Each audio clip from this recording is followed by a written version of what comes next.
Goeiedag, ek groet jou in die kosbare naam van Jesus Christus. Het vrees jy al ooit gekeer om 'n stap in geloof te neem? Het jy al ooit by jouself gedink, ek kan dit nie doen nie? Of ek is net nie bekwaam genoeg nie? Vrees is een van Satan se gunsteling wapens, om ons te keer om vorentoe te beweeg, en alles te word wat God ons geskaap het, om te wees. En vrees verskyn op baie maniere in ons lewens.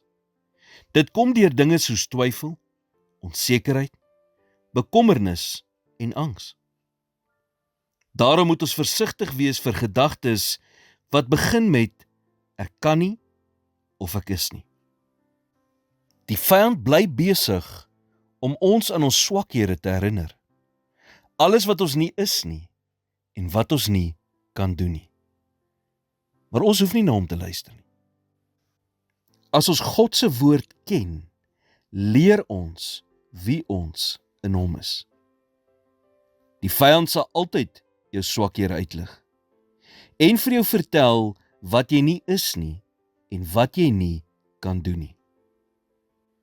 En selfs al kan ek en jy nie veel doen nie, is al wat ons nodig het, God aan ons kant en 'n bietjie moed.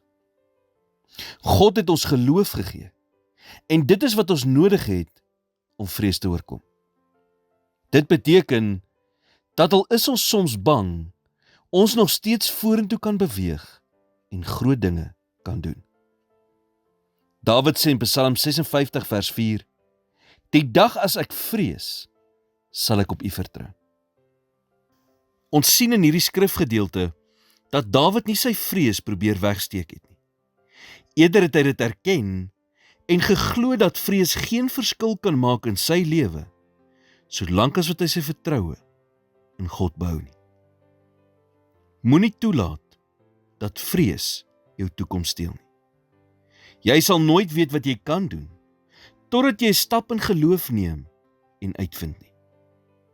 In plaas daarvan om te fokus op waar jy ook al tekort skiet, besluit eerder om te fokus op alles wat jy met God se hulp kan doen. Kies om die groot dinge te onthou wat God in die verlede vir jou gedoen het, en neem tyd om jou vordering te vier, terwyl jy jou vrese oorwin en deur die lewe se gevegte loop. Here, gevegte sal ons veg, want ons het te doen met 'n vyand wat nie maklik ondergaan nie. Maar dankie dat ons vandag op U woord kan staan wat sê, dat hy wat in ons is, groter is as hy wat in die wêreld is. Daarvoor loof ons U.